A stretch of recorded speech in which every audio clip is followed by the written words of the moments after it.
ذکر حق کے نور سے روشن ہے اس کی صبح و شام، اس کے ہر گوشے میں گونجے حق تعالیٰ کا کلام۔ یہ ادارہ مجلس تعلیم القرآن جس کا نام۔ اعوذ باللہ من الشیطان الرجیم، بسم اللہ الرحمن الرحیم۔ وَيَسْتَفْتُونَكَ فِي النِّسَاءِ قُلِ اللَّهُ يُفْتِيكُمْ فِيهِنَّ وَمَا يُتْلَى عَلَيْكُمْ فِي الْكِتَابِ فِي يَتَامَى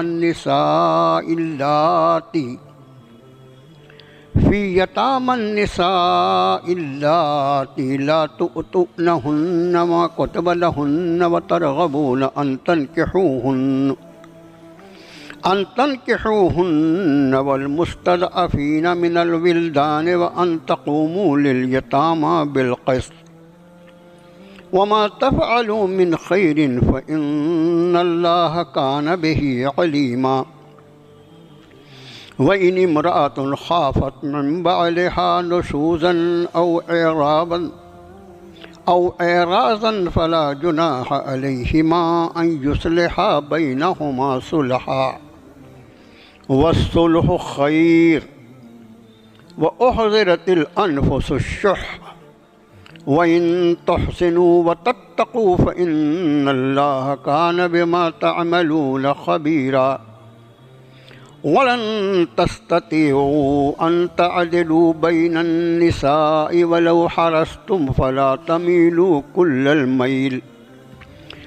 الميل فتذروها كالمؤلقة وإن تصلحوا وتتقوا فإن الله كان غفورا رحيما وإن يتفرقا يغن الله كلا من سعته وكان الله واسعا حكيما ولله ما في السماوات وما في الأرض وَلَقَدْ وَصَّيْنَا الَّذِينَ أُوتُوا الْكِتَابَ مِنْ قَبْلِكُمْ وَإِيَّاكُمْ أَنِ اتَّقُوا اللَّهَ وَإِن تَكْفُرُوا فَإِنَّ لِلَّهِ مَا فِي السَّمَاوَاتِ وَمَا فِي الْأَرْضِ وَكَانَ اللَّهُ غَنِيًّا حَمِيدًا وَلِلَّهِ مَا فِي السَّمَاوَاتِ وَمَا فِي الْأَرْضِ وَكَفَى بِاللَّهِ وَكِيلًا إن يشأ يذهبكم أيها الناس ويأت بآخرين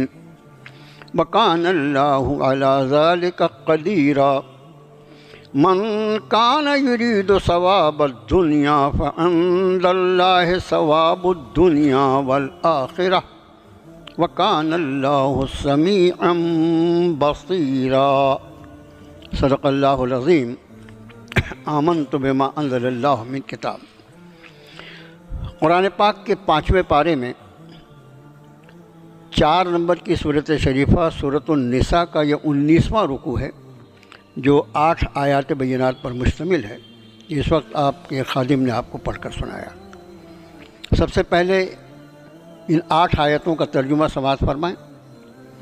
فرمایا اور وہ آپ سے حکم دریافت کرتے ہیں عورتوں کے بارے میں۔ آپ فرمائیے نبی صلی اللہ علیہ وسلم کہ تمہیں حکم فرمایا جاتا ہے ان کے بارے میں جو کچھ پڑھ کر سنایا گیا ہے تم پر کتاب میں، یتیم لڑکیوں کے بارے میں، وہ جنہیں تم ان کا مقررہ حق جو ان کے لیے طے ہے وہ دیتے نہیں، اور تم رغبت رکھتے ہو کہ تم ان سے نکاح کرو، اور بے سہارا بچوں کے لیے کہ تم قائم رہو یتیموں کے معاملے میں انصاف پر، اور جو کچھ تم کرو گے کوئی بھلائی بے شک اللہ اس کا جاننے والا ہے۔ اور اگر کوئی خاتون اسے ڈر ہو اپنے شوہر کی طرف سے اس کی بدخوئی بدمزاجی کا یا اس کو نظر انداز کرنے کا، تو پھر نہیں ہے گناہ ان دونوں پر اس بات کر کے وہ دونوں آپس میں صلح کر لیں، کوئی صلح۔ اور صلح بہتر ہے،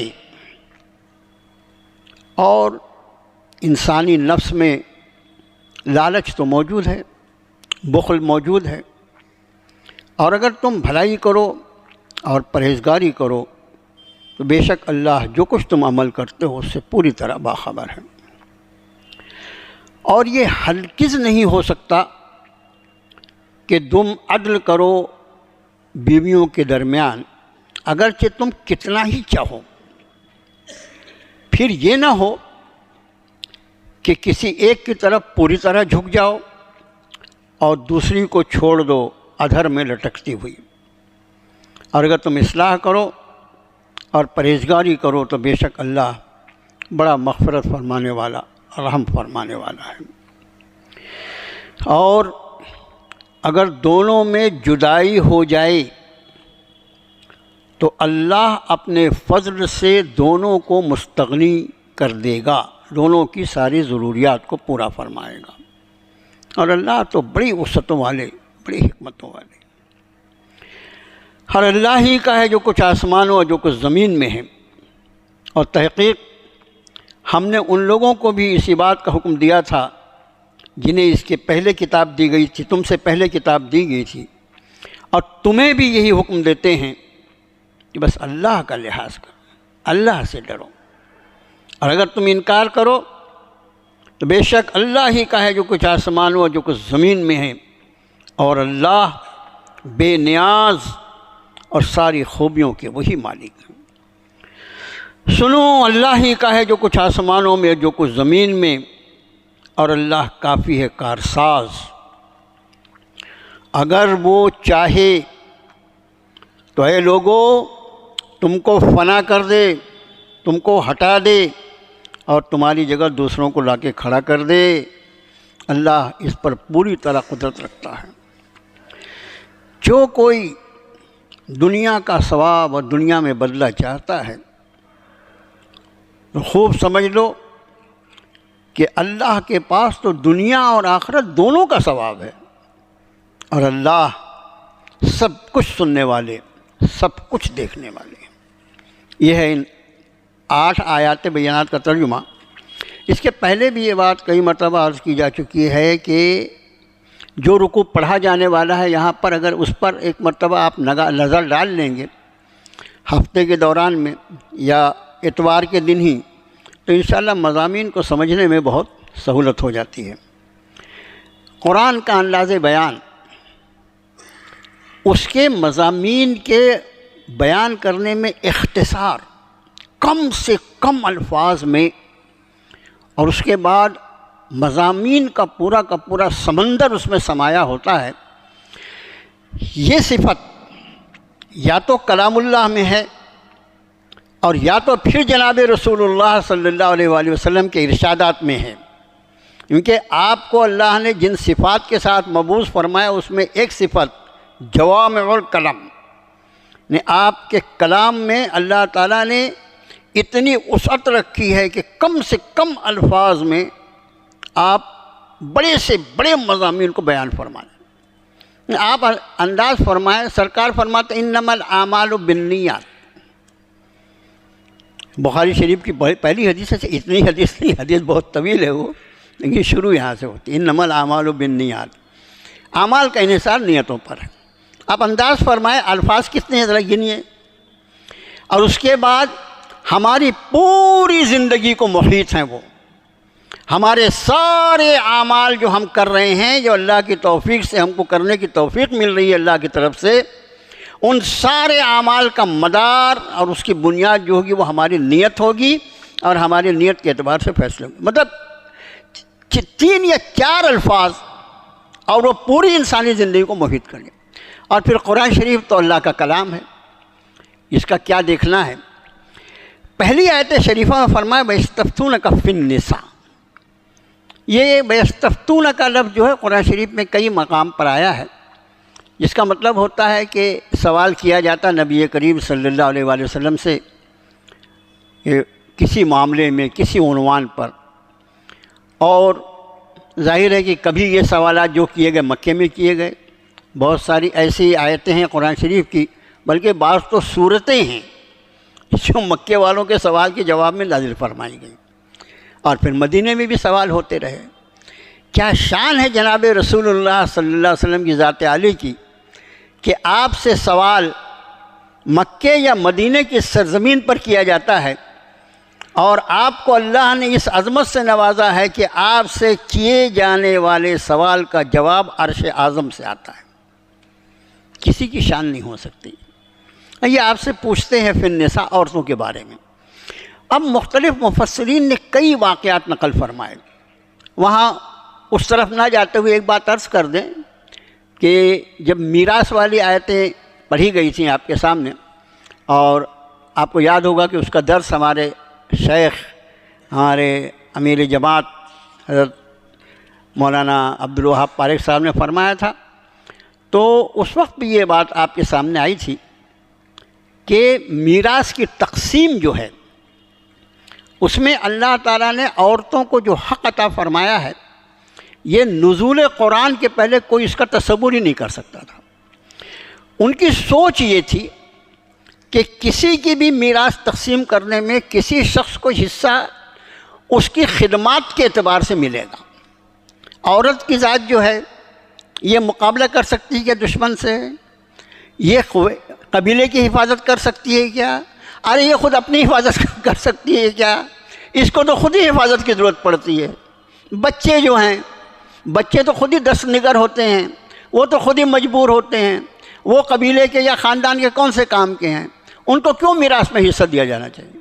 مطلب ان کے نزدیک میراث کی تقسیم جو تھی وہ کوئی شخص یا کوئی فرد اپنے قبیلے کے لیے کس درجے فائدہ مند ہے اس درجے میں اس کو میراث میں حصہ دیا جائے، اور اگر خدا نہ خواستہ بظاہر اس کا کوئی فائدہ نہیں دکھائی دیتا تو اس کو محروم کر دیا جائے۔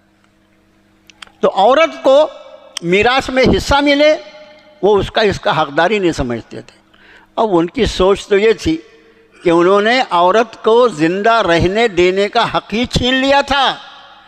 اسی لیے بڑی عجیب و غریب بات ہے یہ سوچنے جیسی کہ اللہ نے اپنے نبی جناب محمد الرسول اللہ صلی اللہ علیہ وسلم کو مبعوث فرما کر مردوں کو تو زندگی کا سلیقہ عطا فرمایا، لیکن یہ طبقہ نسواں، یہ عورت ذات جو ہے، ہم بلا خوف تردید کہہ سکتے ہیں کہ ان سے تو لوگوں نے جینے کا حق چھین لیا تھا۔ لڑکی کو تو زندہ دفن کر دیا جاتا تھا، وہ تو رسول اللہ صلی اللہ علیہ وسلم کی ذات عالی ہے جس کی برکت سے اللہ نے عورتوں کو یہ مقام عطا فرمایا کہ قرآن کا وہ ارشاد ہن لباس لکم وانتم لباس لہن، ان عورتوں کے بارے میں کیا پوچھتے ہو؟ ارے یہ عورتیں تمہارا لباس ہیں اور تم ان کا لباس۔ اس مقام پر عورت کو کھڑا کیا اسلام نے اور نزول قرآن نے اور آمد رسول اللہ صلی اللہ علیہ وآلہ وسلم نے۔ وہ آئے پوچھنے یہ عورتوں کے بارے میں کیا حکم ہے؟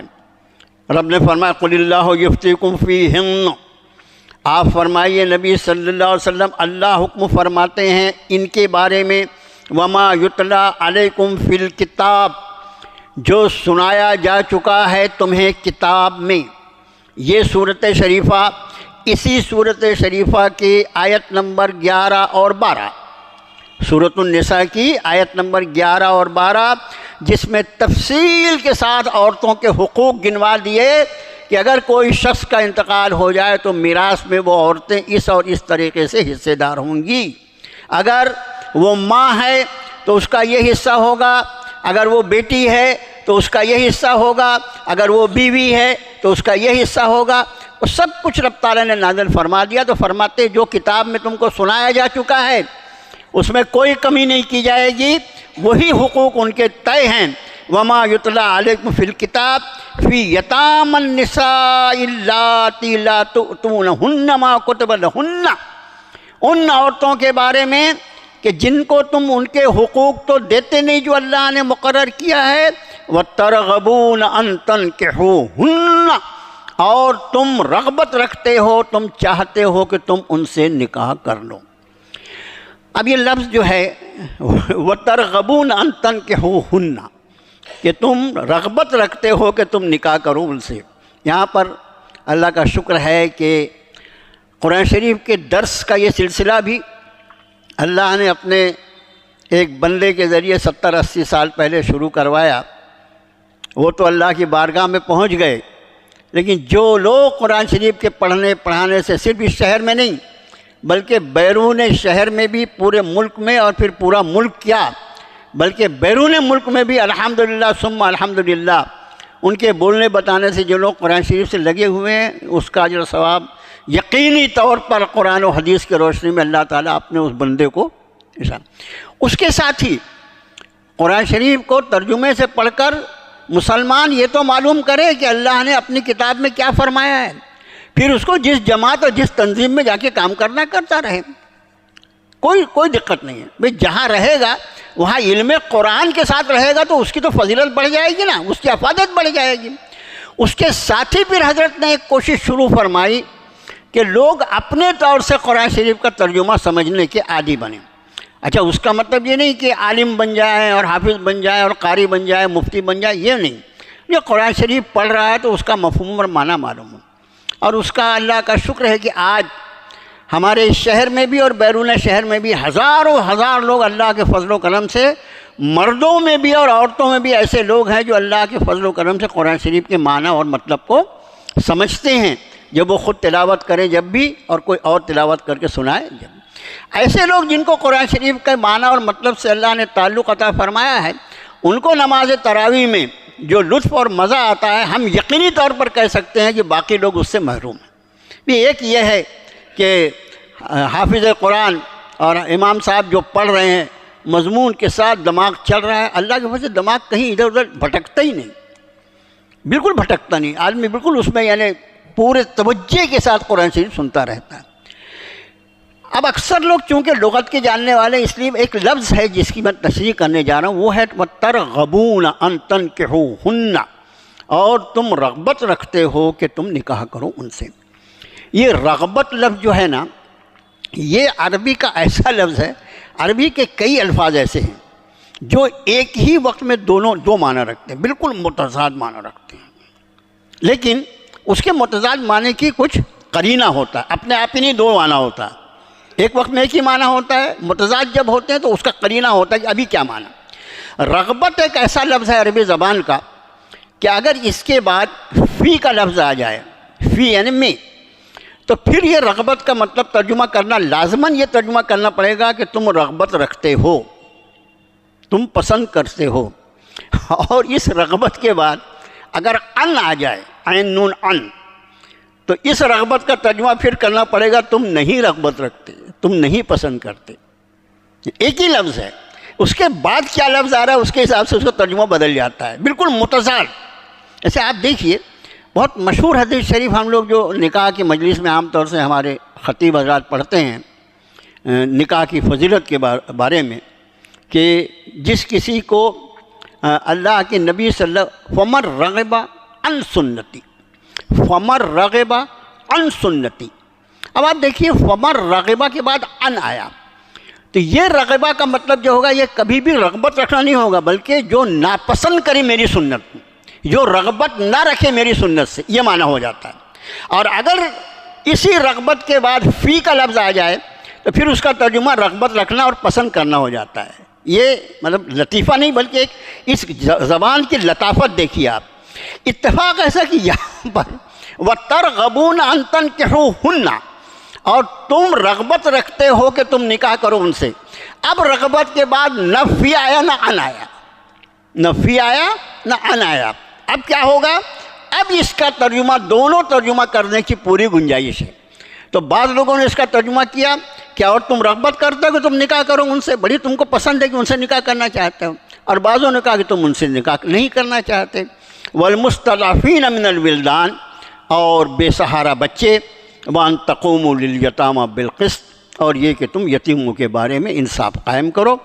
وما تفعلوا من خیر فإن اللہ کان بہ علیما، اور جو کچھ تم کرو گے کوئی نیکی اللہ اس کا جاننے والا ہے.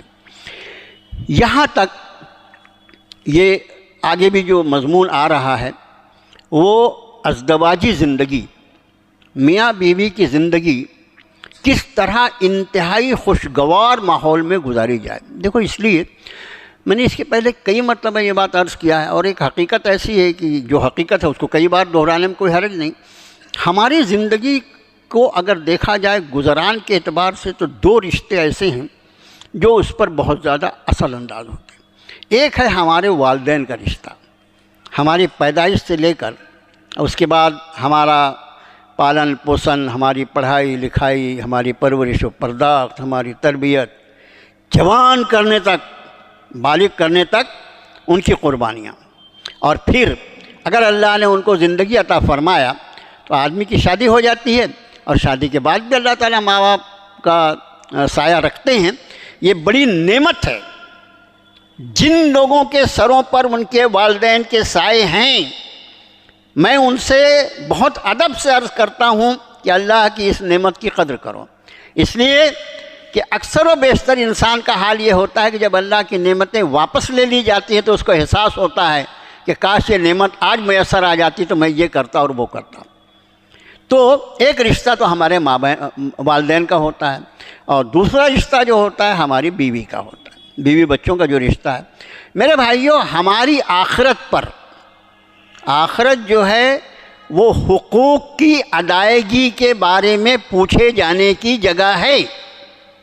ایک جملے میں آخرت جو ہے ہم پر جن کے جو حقوق اللہ نے عائد فرمائے ہیں، ہم اللہ کے بندے ہیں، ہم جناب محمد الرسول اللہ صلی اللہ علیہ وسلم کی امتی ہیں، ہم امت مسلمہ کا ایک فرد ہیں، اور اس کے ساتھ ہی پھر اللہ نے ہم کو جن مختلف رشتوں میں جوڑ رکھا ہے اپنے فضل و کرم سے، کوئی ہمارا پڑوسی ہے، کوئی ہمارا ملازم ہے، ہم کسی کے ملازم ہیں، کوئی ہمارا سردار ہے، ہم کسی پر سردار بنائے گئے ہیں، کوئی ہمارا ذمہ دار ہے، ہم کسی کے ذمہ دار ہیں۔ یہ سارے حقوق جو ہم پر مرتب کیے ہیں شریعت مطہرہ نے، ان سارے حقوق کے بارے میں سوال کیا جانے والا ہے حشر کے میدان میں، تم نے ان حقوق کی ادائیگی کیسے؟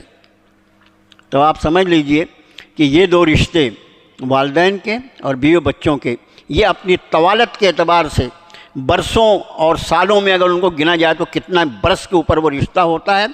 تو یہ آج کا جو مضمون ہے وہ اسی عنوان پر ہے کہ میاں بیوی کے حقوق ایک دوسرے کے اوپر جو ضروری قرار دیے اللہ نے، ان کو پورا کس طرح کیا جائے۔ اب یہاں تک تو ایک مسئلہ تھا کہ لوگ آئے اور عورتوں کے بارے میں پوچھا ہے کیا حق ہے، کیا ان کے حقوق ہیں۔ رب تعالیٰ نے فرمایا جو کچھ پڑھ سنایا گیا ہے یتیم عورتوں کے بارے میں، یتیم لڑکیوں کے بارے میں، یتیم بچوں کے بارے میں، وہی حقوق ہیں، انہی کو تم کو پورا کرنا ہے۔ اور یہ کہ وما تفعلوا من خیر فإن اللہ کان بہ علیما، تم جو بھی نیکی کا کام کرو گے اللہ اس کو جانتا ہے۔ اس کا معنی یہ کہ تم اپنے زندگی کو نیکیوں سے سجانے کی کوشش کرو۔ اب اگلی آیت شریفہ نیا مضمون ہے، وَإِنِ امْرَأَةٌ خَافَتْ مِن بَالِهَا نُشُوزًا أَوْ إِعْرَاضًا۔ اگر کوئی خاتون اسے خوف پڑ گیا ہو، بال، با عین لام، بال جو ہے یہ شوہر کو کہتے ہیں، اگر کسی خاتون کو یعنی کسی بیوی کو اس کا خوف پڑ گیا ہے اپنے شوہر کی طرف سے، نشوزاً او اعراضا، دیکھو دو لفظ ہیں۔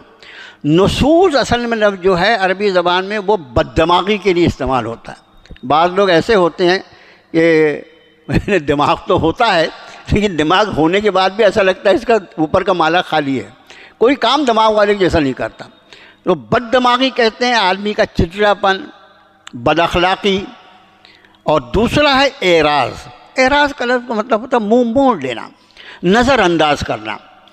یہ دونوں چیزیں اگر گھریلو زندگی میں ہیں، ایک تو انسان کا چڑچڑاپن، بد اخلاقی، اور دوسرے اعراض، یہ دونوں چیزیں جو ہیں یہ گھر کی زندگی کو تباہ کرنے والی۔ میں آپ سے صاف کہتا ہوں میرے بھائیوں، قرآن شریف کی کوئی آیت ہم پڑھیں سنیں تو ہم یہ دیکھیں کہ یہ قرآن کی آیت ہم سے کیا بول رہی ہے، یہ ہم سے اس کا خطاب ہے، اور اس آیت شریفہ کی تعلیمات کی روشنی میں ہم کہاں کھڑے ہوئے ہیں، ہم اپنی گھریلو زندگی میں کتنے خوش مزاج ہیں۔ نشوز کا اپوزٹ لفظ جو ہوگا وہ خوش مزاجی ہوگا۔ ہم اپنے گھریلو زندگی میں کتنے خوش مزاج ہیں۔ آدمی کا مزاج اچھا ہو، اس کے اخلاق اچھے ہوں، اس کے اطوار اچھے ہوں، اس کا بات کرنے کا طریقہ اچھا ہو، تو ایک بارگی اگر خدا نہ خواستہ کھانے پینے اور پہننے اوڑھنے کے معاملے میں کوئی تکلیف کا بھی ماحول ہو تو بھی وہ تکلیفیں آدمی کو تکلیف نہیں لگتی، بلکہ حسن اخلاق ہر چیز کو ڈھانپ لیتا ہے۔ اور دوسرا ہے اعراض، بیوی بچے، خاص طور سے بیوی، یہ وہ رشتہ ہے کہ اس عورت نے اپنا مائکہ چھوڑا ہی اس لیے ہے کہ اللہ نے اس کو تیرے مقدر میں تیری بیوی بنانا لکھا تھا، اور اس نے اپنا سب کچھ تج دیا ہے، اپنا سب کچھ قربان کر کے تیرے دروازے پر آ کے پڑ گئی ہے، اور تو بھی اگر اس سے اعراض کرے گا اور اس کو نظر انداز کرے گا تو آخر وہ کس کا منہ دیکھ کے اپنی زندگی گزارے گی۔ یہ دو لفظ ہوئے۔ فرمایا اگر کسی بیوی کو اپنے شوہر کی طرف سے نشوز یعنی بددماغی، بد اخلاقی یا نظر انداز کرنے کا خوف ہو، فلا جناح علیہما ان یصلحا بینہما صلحا۔ یہ الفاظ تثنیے کے صیغے میں آئے ہیں، پھر نہیں گناہ ان دونوں پر کہ وہ دونوں صلح کر لیں، آپس میں کوئی صلح، والصلح خیر، اس لیے کہ صلح ہی بہتر ہوتی ہے۔ آج کے درس کا اہم مضمون جو ہے وہ ہے ہماری گھریلو زندگی، اور گھریلو زندگی کے ساتھ ساتھ پھر اس کے ذیل میں پوری سماجی زندگی۔ دیکھیے یہاں پر صلح کا تذکرہ آیا۔ صلح کیا ہوتی ہے، شریعت مطہرہ کی روشنی میں اس کی کیا تعریف اور کیا اہمیت ہے، یہ ہمارے سامنے آنا چاہیے۔ صلح جو ہے یہ اس کے مقابلے میں ایک ہوتا ہے انصاف۔ انصاف کا مطلب ہوتا ہے انصاف جو بنا وہ نصف سے بنا، آدھا آدھا کرنا، کسی چیز کو برابر دو حصوں میں تقسیم کر دینا۔ 100 گرام ہے تو اس کو برابر 50 گرام میں تقسیم کرنا، اس کو کبھی اس کی تنصیف کر دیا، انہوں نے انصاف کر دیا، آدھا آدھا کر دیا۔ صلح جو ہے وہ ہمیشہ اپنے حقوق سے کم پر راضی ہو کر سامنے والے کے حق سے کچھ بڑھتا ہوا دے کر، یہ صلح کا شکل ہوتی ہے۔ اور صلح جو ہوتی ہے ظاہر ہے اس صلح کے معاملے میں جن دو لوگوں نے آپس میں اس صلح کو کیا ہے وہ دونوں اپنے آپ کو جیتا ہوا محسوس کرتے ہیں۔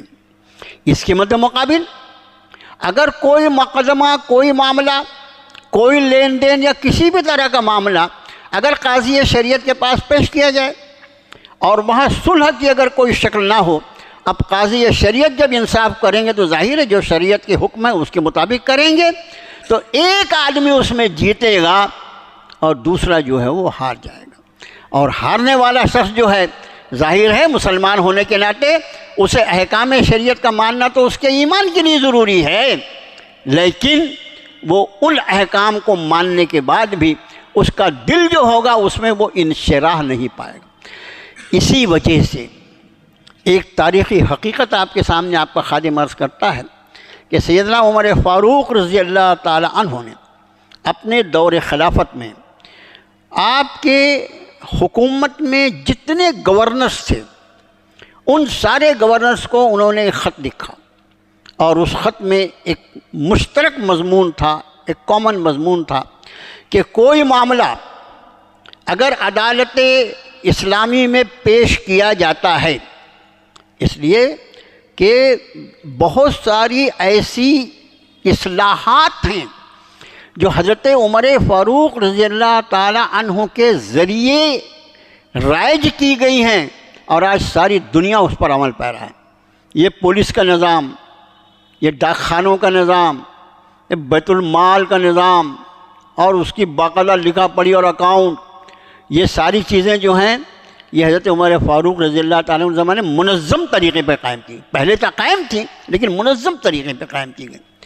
تو حضرت نے یہ لکھا سارے گورنرز کو کہ جو بھی معاملات اسلامی قاضی کے سامنے پیش کیے جائیں، ان معاملات کی سنوائی کے پہلے، ان معاملات پر کوئی فیصلہ صادر کرنے کے پہلے دونوں حضرات کو یعنی مدعی اور مدعا علیہ دونوں کو اس بات کا موقع دیا جائے کہ وہ معاملے کو بجائے عدالت میں طے کرنے کے آپس میں تصفیہ کر لیں اور آپس میں صلح کی کوئی شکل پیدا کر لیں۔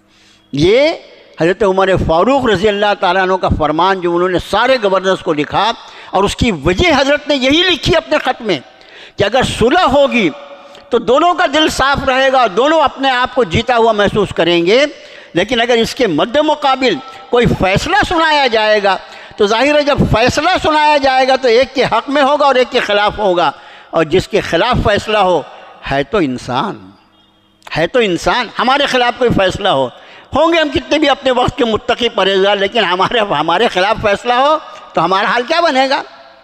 اس لیے آپ نے فرمایا کہ اس سے آپ انداز فرما سکتے ہیں کہ صلح جو ہے شریعت مطہرہ میں اس کا کیا مقام ہے۔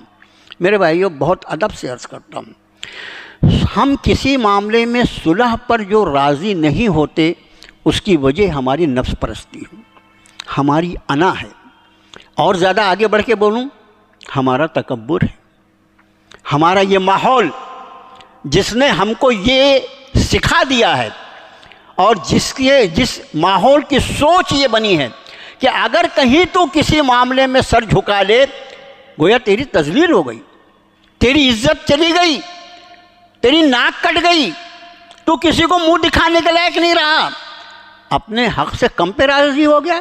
ارے جتنا حق تھا اس سے زیادہ اس کا گلا پکڑ کے لے لینا تھا تاکہ دنیا بھی دیکھتی کہ تو کتنا طاقتور ہے، کتنی تیری دادا گیری چلتی ہے۔ یہ ماحول ہے آج کا جس نے ہمیں صلح اور صفائی نہ، ہمارے جتنے معاملات، اللہ مجھے معاف فرمائے، کسی بھی دن چلے جائیں آپ فیملی کورٹ میں جائیں، وہاں میرے بھائیوں عورتوں کا ہجوم لگا رہتا ہے، اور افسوس کے ساتھ عرض کرتا ہوں میرے ساتھ بھی بعض الحمدللہ وکلا اور یہ سب ہمارے درس میں بھی آتے ہیں، یہ سب بتاتے رہتے ہیں کہ وہاں بڑی تعداد جو ہوتی ہے، اللہ مجھے معاف فرمائے، وہ مسلم خواتین جو ہوتی ہیں۔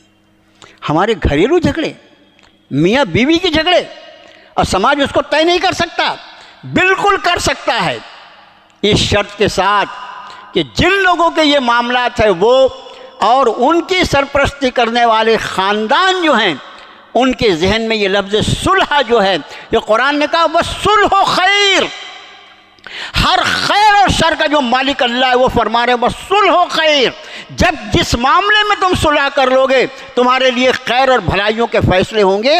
اس کا معنی یہ ہے کہ اگر ہم صلح نہ کریں، اگر آپس میں ایک دوسرے سے دست و گریباں رہیں، تو اس کا مطلب یہ ہے کہ ہم ہر خیر سے محروم کر دیے جائیں گے، اور امت مسلمہ جو آج اللہ کی رحمتوں سے محروم کر دی گئی ہے، اس کے جو بہت سارے بڑی بڑی وجوہات ہیں، اس میں ایک وجہ یہ ہے کہ ہمارے معاملات جو ہیں اس معاملے میں ہم ایک دوسرے کی تذلیل، ایک دوسرے کو بے عزت کرنا، اپنے آپ کو بڑا بتانے کے لیے حق پرستی کا جو ہمارا وتیرہ تھا اس کو ہم چھوڑ بیٹھے۔ میرے بھائیو، بہت ادب سے عرض کرتا ہوں، ہمارے جتنے معاملات وہ چاہے پڑوسی سے ہوں یا رشتہ داروں سے ہو، بہت جگہ میاں بیوی کے، یہ معاملہ عنوان جو ہے میاں بیوی کا ہے، میاں بیوی کے معاملات، اور بڑھتے بڑھتے طلاق تک پہنچ جائیں، اس سب کی وجہ یہ ہے ہم صلح پہ تیار نہیں ہیں۔ قرآن نے فرمایا کہ کوئی گناہ نہیں ان دونوں پر اگر وہ صلح کر لیں، وَالصُّلْحُ خیر، صلح میں بھلائی۔ اور صلح جو ہے ہمیشہ مفسرین نے لکھا صلح جو ہوتی ہے اپنے حق سے کم پہ راضی ہونے پر صلح ہوتی ہے، اور پھر یہ صلح جو ہے یہ شریعت اسلامی میں کتنی اہمیت کی حامل ہے، اس کو اگر کوئی دیکھنا چاہے تو وہ جناب رسول اللہ صلی اللہ علیہ وسلم کی حیات طیبہ کا وہ حصہ جو صلح حدیبیہ کے نام سے جانا جاتا ہے۔ صلح حدیبیہ کے جو کلازز تھیں، جو شرائط تھیں، جو صلح نامہ لکھا گیا تھا اور صلح نامہ لکھنا شروع ہوا تھا، بسم اللہ الرحمن الرحیم پر ہی مشرکین مکہ نے اعتراض کیا، نہیں یہ الرحمن کون ہے ہم نہیں جانتے، بسم اللہ الرحمن الرحیم نہیں ہم نہیں برداشت کریں گے، بے اسمہ ہی تعالیٰ جیسے لکھتے تھے ویسے لکھو، اللہ کے رسول صلی اللہ علیہ وسلم نے فرمایا ویسے لکھو۔ پھر بات آئی یہ صلح نامہ جناب محمد الرسول اللہ صلی اللہ علیہ وسلم اور سرداران قریش کے درمیان ہے، انہوں نے کہا نہیں ہم آپ کو اللہ کا رسول کہاں مانتے ہیں؟ اگر ہم آپ کو اللہ کا رسول ہی مان لیں تو بھی جھگڑا کیا ہے؟ نہیں، یہ صلح نامہ محمد بن عبداللہ صلی اللہ علیہ وسلم اور اپنے سرداران قریش کے درمیان ہے، ایسا لکھا جائے۔ بڑا مسئلہ پیش آیا، مفسرین نے جو واقعات لکھے ہیں یہ لکھا جا چکا تھا، اور اس پہ قلم زد کرنے کے لیے حضرت علی رضی اللہ تعالیٰ عنہ کو جو واقعہ ہوا ہے، اس صلح حدیبیہ کا وہ حصہ کہ جب صلح پوری ہو گئی تو حضرت عمر فاروق رضی اللہ تعالیٰ عنہ جیسا شخص بارگاہ رسالت میں حاضر ہو کر یہ عرض کرے کہ کیا ہے آپ اللہ کے سچے رسول نہیں ہیں؟ فرمایا یقیناً میں اللہ کا رسول ہوں۔ کہ اللہ کے رسول صلی اللہ علیہ وسلم کیا ہم حق پر نہیں ہیں؟ فرمایا یقیناً ہم حق پر ہیں۔ اے اللہ کے رسول صلی اللہ علیہ وسلم کیا ہمارے مقتولین جنت میں اور ان کے مقتولین جہنم میں نہیں ہیں؟ آپ نے فرمایا یقیناً ایسا ہی ہے۔ تو عمر فرماتے ہیں پھر ہم اتنا دب کر کیوں یہ صلح نامہ کر رہے ہیں؟ کیوں نہ ہم ان سے دو ہاتھ کر لیں اور ان کا مقابلہ کر لیں؟ اللہ کے رسول صلی اللہ علیہ وسلم نے فرمایا عمر میرے اللہ کا یہی حکم ہے، میرے اللہ کا یہی حکم ہے۔ یہی جملے جا کر انہوں نے حضرت ابوبکر صدیق رضی اللہ تعالیٰ عنہ کے سامنے کہا۔ سیدنا ابوبکر صدیق نے فرمایا عمر وہ اللہ کے رسول ہیں، وہ جو کچھ کرتے ہیں اللہ کے حکم کے مطابق کرتے ہیں، بالکل اس پر تم زبان مت کھولو۔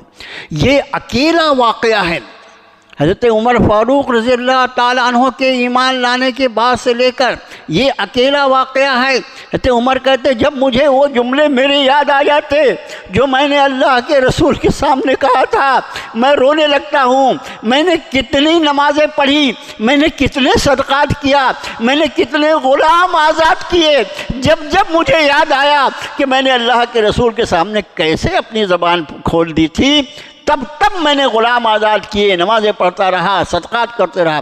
اس ایک اور پھر وہ جو واقعہ ہوا کہ صلح نامہ تیار ہو گیا اور جناب رسول اللہ صلی اللہ علیہ وسلم نے فرمایا جاؤ اپنے جانوروں کو ذبح کر دو اور اپنا احرام کھول دو۔ حضرات صحابہ پر سکتے کی کیفیت طاری تھی۔ سکتہ کوئی ایسا واقعہ ہو جائے جس کو آدمی برداشت کرنے کی طاقت ہی نہیں رکھتا ہو۔ اللہ کے رسول صلی اللہ علیہ وسلم کا یہ فرمان گویا صحابہ نے سنا ہی نہیں۔ آپ صلی اللہ علیہ وسلم کے دل میں اتنی تکلیف ہوئی کہ آپ ام المومنین حضرت ام سلمہ جو ساتھ میں تھی اس سفر میں، ان کے پاس گئے، کہنے لگے ام سلمہ آج پہلی مرتبہ ایسا ہوا ہے کہ میں نے ساتھیوں سے کہا کہ اٹھو اپنے جانور ذبح کر لو اور احرام کھول دو، کوئی اپنی جگہ سے جنبش نہیں کر رہا ہے۔ ام سلمہ کیا اللہ نے فہم دیا تھا، عرض کرنے لگی اللہ کے رسول صلی اللہ علیہ وسلم یہ جو صلح ہوئی ہے اس سے ان پر سکتے کی کیفیت طاری ہے۔ حقیقت یہ ہے کہ انہوں نے آپ کے ارشاد کو سنا ہی نہیں۔ آپ ایسا کریں اپنے جانور کو آپ ذبح کر دیں اور حجام کو بلا کر آپ اپنا حلق کروا لیں۔ آپ نے ویسا ہی کیا اور جیسے ہی آپ نے جانور کو ذبح کیا صحابہ کو ایسا لگا کہ ہوش آ گیا اور سب کے سب اپنی جگہ سے کھڑے ہو گئے اور اپنے اپنے جانوروں کو ذبح کیا اور سب نے حلق کروا لیا۔ یہ کیفیت ہے صلح حدیبیہ کی کہ حضرات صحابہ کے دل میں یہ ہے کہ ہم نے ان شرائط کو کیسے مان لیا۔ ان کا کوئی بھال ہمارے پاس آئے گا تو ہم اس کو واپس کر دیں گے، ہمارا کوئی ان کے پاس جائے گا تو وہ واپس نہیں کریں گے، وغیرہ وغیرہ۔ یہ 3 شرائط تھی۔ قافلہ چلا اور ابھی مکے سے تھوڑے ہی فاصلے پر قافلہ پہنچا تھا کہ رب تعالیٰ کی طرف سے ارشاد ہوتا ہے اِنَّا فَتَحْنَا لَكَ فَتَحًا مُبِينًا، اے نبی صلی اللہ علیہ وسلم ہم نے آپ کو فتح مبین عطا فرما دی۔ یہ صلح حدیبیہ کو قرآن نے فتح مبین کہا، یہی وجہ ہے کہ بڑے بڑے صحابہ یہ کہتے ہوئے دکھائی پڑتے ہیں کہ تم تو فتح مکہ کو فتح سمجھتے ہو اور فتح مبین سمجھتے ہو، لیکن ہم شامل تھے صلح حدیبیہ میں، ہم تو صلح حدیبیہ کو فتح مبین سمجھتے ہیں، اس لیے کہ اسی صلح حدیبیہ کے نتیجے میں 6 ہجری میں یہ صلح حدیبیہ ہوئی۔ 7 ہجری میں یہ جو عمرہ نہیں کیا تھا آپ لوگوں نے اور بغیر عمرے کے ان کو واپس ہونا پڑا تھا، اس عمرے کی قضا کی اور 8 ہجری میں اللہ نے مکہ فتح کروا دیا۔ 8 ہجری میں اللہ نے مکہ فتح کروا دیا۔ تو میرے بھائیو، والصلح خیر، کیا فرمایا رب نے؟ صلح میں خیر ہے۔ وَأُحْضِرَتِ الْأَنفُسُ الشُّحَّ، انسان کی فطرت میں تنگ دلی موجود ہے۔ وَإِن تُحْسِنُوا وَتَتَّقُوا فَإِنَّ اللَّهَ كَانَ بِمَا تَعْمَلُونَ خَبِيرًا، اور اگر تم نیکی کرو اور پرہیزگاری کرو تو بے شک اللہ تمہارے اعمال سے باخبر ہے۔ اب ایک اور مضمون، الگ مضمون، وَلَن تَسْتَطِيعُوا أَن تَعْدِلُوا بَيْنَ النِّسَاءِ وَلَوْ حَرَصْتُمْ فَلَا تَمِيلُوا كُلَّ الْمَيْلِ فَتَذَرُوهَا كَالْمُعَلَّقَةِ، اور ہرگز، یہ لن جو ہے نا، نہیں کے لیے عربی میں کتنے الفاظ ہیں؟ لن کا ترجمہ عام طور سے کیا جاتا ہے ہرگز نہیں، وَلَن تَسْتَطِيعُوا، اور تم ہرگز نہیں کر سکتے، ان تعدلوا بین النساء، کہ تم بیویوں کے درمیان انصاف کرو۔ یہ کن کے لیے ہے کام ہے؟ ایک سے زیادہ بیوی، شرع نے اجازت ہے، ایک سے زیادہ بیوی کیا۔ رب تعالیٰ فرما رہے ہیں، جس رب نے ایک سے زیادہ بیویوں کے رکھنے کی اجازت مرحمت فرمائی ہے، وہی رب فرماتے ہیں تم ہرگز عدل نہیں کر سکتے بیویوں کے درمیان، ولو حرصتم، چاہے تم کتنا ہی چاہو، فلا تمیلوا کل المیل، پھر ایسا نہ ہونے پائے کہ کسی ایک کی طرف پوری طرح مائل ہو جاؤ، پوری طرح جھک جاؤ، فتذروها کالمعلقہ، اور دوسری جو ہے اس کو چھوڑ دو ادھر میں لٹکتی ہوئی۔ اس کا معنی یہ ہے، یہ جو انصاف اور عدل ہے، بیویوں کے درمیان عدل کی شرط کے ساتھ قرآن نے ایک سے زیادہ بیویوں کی اجازت دی، اور ساتھ ہی یہ بھی فرما دیا کہ اور اگر تم انصاف نہ کر سکو تو پھر واحدہ، ایک پر اکتفا کرنا۔ یہ عدل سے مراد کیا ہے؟ اس عدل سے مراد ہے ظاہری جو زندگی ہے اس میں عدل کرنا۔ دیکھو، دل کا معاملہ جو ہے نا، دل کا معاملہ یہ خود انسان کے قبضے اور اختیار میں بھی نہیں ہوتا۔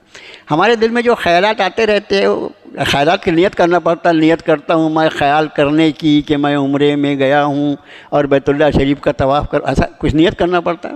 خیال آتے جاتے رہتے ہیں، آدمی کے قبضے کا بات ہی نہیں ہے۔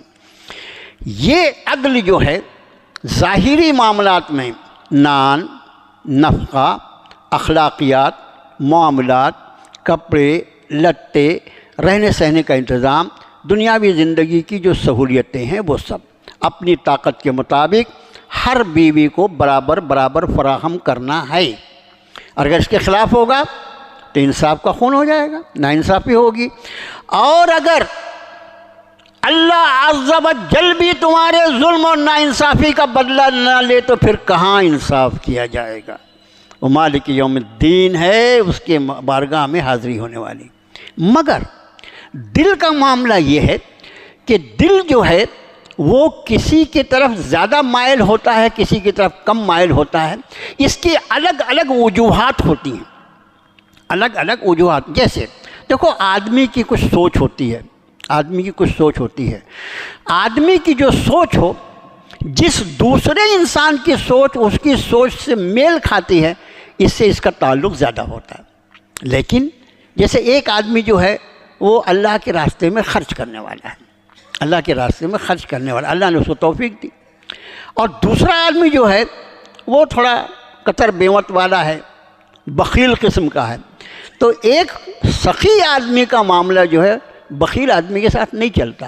اب کہیں معاملات اگر آ گئے ایسے کہ شوہر جو ہے وہ تو سخاوت والا اور بیگم صاحبہ مل گئیں وہ بخیل، تو بیوی ہے، حقوق تو ادا کرنا ہے، لیکن وہ جو طبیعت کا میلان ہے، اب اس کے مقابلے میں اگر کوئی دوسری بیوی ہوگی جس کے اندر بھی سخاوت ہوگی تو ظاہر ہے کہ اس شوہر کی طبیعت اس بیوی کی طرف زیادہ مائل ہوگی جس کے اندر سخاوت ہے، بمقابلے اس خاتون کے جس کے اندر بخل ہے۔ آپ سمجھ گئے ہوں گے کہ یہ معاملہ جو ہوتا ہے دل کا، ہمارے ذہن سے جس کا ذہن زیادہ ملتا ہے، خود آپ اپنے دوست اور احباب میں سوچئے، آپس میں آپ دیکھیے، اللہ کا شکر ہے کہ نمازی طبقہ جو ہے وہ بے نمازیوں کے ساتھ رہنا کبھی نہیں پسند کرے گا، کبھی نہیں پسند کرے گا، اس کو نفرت ہوگی. یہ آدمی نماز نہیں پڑھتا، اس کے ساتھ کیا بیٹھنا، اس پہ تو اللہ کی لعنت برس رہی ہوگی، میں بھی اس کا حقدار ہو جاؤں گا. اس سے بچنے میں خیریت. ہاں اس کے مقابلے میں کوئی ہم سے زیادہ نمازی ہو، ہم سے زیادہ تلاوت کرنے والا ہو، ہم سے زیادہ متقی پرہیزگار ہو، تو ہمارا دل اس کی طرف زیادہ ہو. تو یہاں پر جو ہے فرمایا تم ہرگز کوشش کرنے کے بعد بھی یہ نہیں کر سکتے کہ تم انصاف کرو بیویوں کے معاملے میں. یہ انصاف سے مراد دل کا تعلق ہے. دل کا میلان اگر کسی کی طرف زیادہ ہے تو اس پر انشاءاللہ کوئی پکڑ نہیں ہوگی، جبکہ ظاہری معاملات میں ان کے ساتھ کوئی ناانصافی نہ کی جائے. بس یہ وَإِن تُصْلِحُوا وَتَتَّقُوا فَإِنَّ اللَّهَ كَانَ غَفُورًا رَحِيمًا. اور اگر تم اصلاح کرتے رہو اور پرہیزگاری اختیار کرو تو بے شک اللہ بڑے مغفرت فرمانے والے رحم فرم. اب ایک اور معاملہ کہ بیوی اور شوہر کا رشتہ ہے ہی اس لیے کہ یہ قائم رکھا جائے.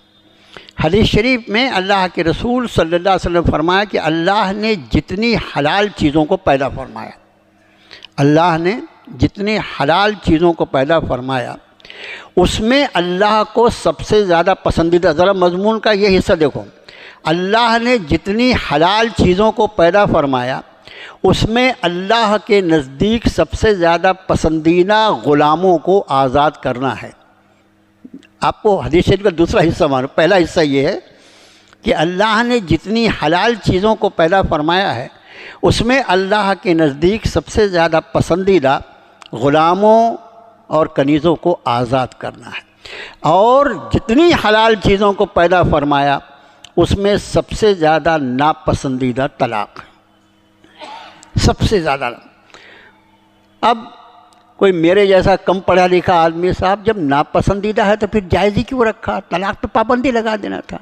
اگر طلاق پر پابندی رہتی تو یہ دین کی تکمیل نہیں ہو سکتی تھی. طلاق انسانی زندگی کا ایک ایسا پروویژن اور ایک ایسا نقطہ ہے کہ ہزاروں لاکھوں ازدواجی زندگیوں میں بعض زندگیاں چلتے چلتے اس موڑ پر پہنچ جاتی ہیں کہ اگر وہاں طلاق کی اجازت نہ ہوتی تو اس کے مد مقابل پھر فتنہ اور فساد پیدا ہو جاتا. بالکل ایسا ہی ہے جیسا کوئی بولے کہ بھئی سرجری میں بدن کا کوئی حصہ نہیں کاٹنا چاہیے. واقعی بدن کا حصہ جو ہے پورا بدن قابل احترام ہے، اس کی حفاظت کرنا ہے، لیکن جسم کا کوئی حصہ اتنا خراب ہو جائے کہ ڈاکٹر کی یہ تحقیق ہو کہ اگر اس کو بچانے کی کوشش کی گئی تو باقی پورا جسم بھی چلا جائے گا، تو یہ خوشی خوشی بولے گا ڈاکٹر صاحب 10,000 کے بدلے 20,000 روپیہ لو اور جلدی سے میرے جسم کا یہ حصہ کاٹ کے الگ کر دو. اس لیے کہ اب اگر اس کو بچا، بس اسی طرح جیسے انتہائی اہم معاملات میں سرجری ضروری ہوتی ہے اسی کے قائم مقام طلاق ہے. لیکن یہ بہت کم حالات ایسے آتے. جب ایسا ہوتا ہے تو عام طور سے ایک سوال ہوتا ہے بطور خاص بچیوں کے بارے میں کہ یہ بیچاری آج جیسا بھی ہے اس کا شوہر نالائق ہے، بدمزاج ہے، مارتا ہے، پیٹتا ہے. بعض شوہر تو اتنے ظالم ہوتے ہیں کہ ان کے ظلم کے واقعات سن کر ہمارے اور آپ کی آنکھوں میں پانی آ جائے. آج بھی، آج کے دور میں بھی اتنے ظالم ہوتے ہیں. ویسے بعض خواتین بھی عجیب و غریب ہوتی ہیں، اس میں کوئی دو رائے نہیں ہے، ان کا پرسنٹیج بیچاریوں کا کم ہوتا ہے مگر آدمیوں کا زیادہ رہتا ہے. اب عورتوں کی طرف سے یہ آتا ہے، سماج بھی یہ سوچتا ہے کہ یہ آج تو کم سے کم اس کا ایک شوہر ہے، اس کے والد کا انتقال ہو گیا، اس کی والدہ کا انتقال ہو گیا، اس کے کوئی بھائی بھی نہیں ہے. آج اگر اس آدمی کے ظلم سے بچانے کے لیے اس کا طلاق کروا بھی دیا جائے تو یہ بیچاری کھائے گی کیا، رہے گی کہاں، اس کی زندگی کا کیا ہوگا. اور بظاہر ایسا لگتا ہے کتنی وسیع سوچ ہے، کتنی صحت مند سوچ ہے.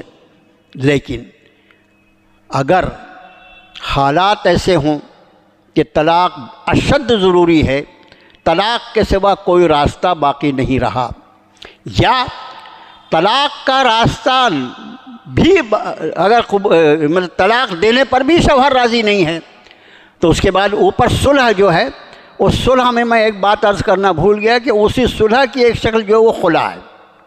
خلا بھی ہے، عورت اپنے حقوق کو معاف کر دے اور اس شوہر سے اپنی چھٹی کروا لے، اس کے نکاح سے آزاد ہو جائے. ایسی صورت میں رب تعالیٰ فرما رہے ہیں وَإِن يَتَفَرَّقَا، تسنیہ کا صیغہ ہے. اور اگر دونوں میں مفارقت ہو جائے، اگر دونوں الگ الگ ہو جائیں، اس کا معنی کیا؟ یا خلا ہو جائے یا طلاق ہو جائے. وَإِن يَتَفَرَّقَا يُغْنِ اللَّهُ كُلًّا مِّن سَعَتِهِ، دونوں کو اللہ تعالیٰ، ہر ایک کو اللہ تعالیٰ اپنی وسعتوں کی وجہ سے، اپنی وسعتوں کے ذریعے سے بے نیاز کر دیں گے، مستغنی کر دیں گے. آج ایسا لگ رہا ہے کہ شوہر اور بیوی، بیوی اور شوہر، یہ دونوں ایک دوسرے سے بالکل منسلک ہیں. لیکن فرمایا کہ اگر ہمارے احکام کی فرما برداری کرتے ہوئے اگر دونوں رشتوں کو، دونوں اس رشتے کو توڑ کر دونوں کو الگ الگ کیا جاتا ہے تو یغنی اللہ کل من سعتی، اللہ تعالیٰ ہر ایک کو اپنی وسعتوں سے اور اپنے فضل سے مستغنی کر دیں گے، بے نیاز کر دیں گے، ان کی ساری ضرورتوں کو پورا فرما دیں گے. وکان اللہ واسعا حکیما، اور اللہ تو بڑی وسعتوں والے اور بڑی حکمتوں والے ہیں. وللہ ما فی السماوات وما فی الارض، یہ قرآن کا انداز، خاص قرآن کا انداز ہے ترغیب اور ترہیب، چیزوں سے ڈرانا اور چیزوں کی طرف رغبت دلانا. فرمایا وَلِلَّهِ مَا فِي السَّمَاوَاتِ وَمَا فِي الْأَرْضِ، آسمان و زمین، یہ اس میں جو کچھ ہے وہ سب کا سب اللہ کا ہے. وَلَقَدْ وَصَّيْنَا الَّذِينَ أُوتُوا الْكِتَابَ مِنْ قَبْلِكُمْ وَإِيَّاكُمْ، جن لوگوں کو ہم نے تم سے پہلے کتاب دیا، ہم نے انہیں بھی اس بات کا حکم دیا تھا. وَإِيَّاكُمْ، اور سنو ایمان والا، تم کو بھی ہم یہی حکم دے رہے ہیں، ان اتقوا اللہ، اللہ کا لحاظ کرو، اللہ کی شرم کرو، اللہ کا خیال کرو.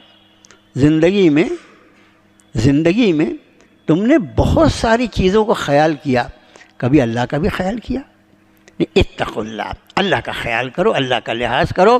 وَإِن تَكْفُرُوا، اور اگر تم ناشکری کرو گے یا انکار کرو گے، وَإِنَّ لِلَّهِ مَا فِي السَّمَاوَاتِ وَمَا فِي الْأَرْضِ، بس بے شک زمین و آسمان کی سب چیزیں صرف اللہ کی ہیں. وَكَانَ اللَّهُ غَنِيًّا حَمِيدًا، اور اللہ بے نیاز، غنی کا مطلب ہوتا ہے بے نیاز، اس کو کسی کی ضرورت نہیں. جیسے ایک صفت حضرت والا کی الصمد ہے، الصمد، ساری کائنات کو جس کی ضرورت ہو اور اس کو کسی کی ضرورت نہ ہو، اس طرح غنی ہے، اس کو کائنات میں سے کسی چیز کی ضرورت نہیں ہے اور ساری کائنات کو اس کی ضرورت ہے. الغنی اس کی صفت ہے. فرمایا وَكَانَ اللَّهُ غَنِيًّا حَمِيدًا، اللہ ہی غنی اور اللہ ہی ساری تعریفوں کے حقدار ہیں. وَلِلَّهِ مَا فِي السَّمَاوَاتِ، یہ تیسری مرتبہ آیا ہے، تکرار دیکھیے.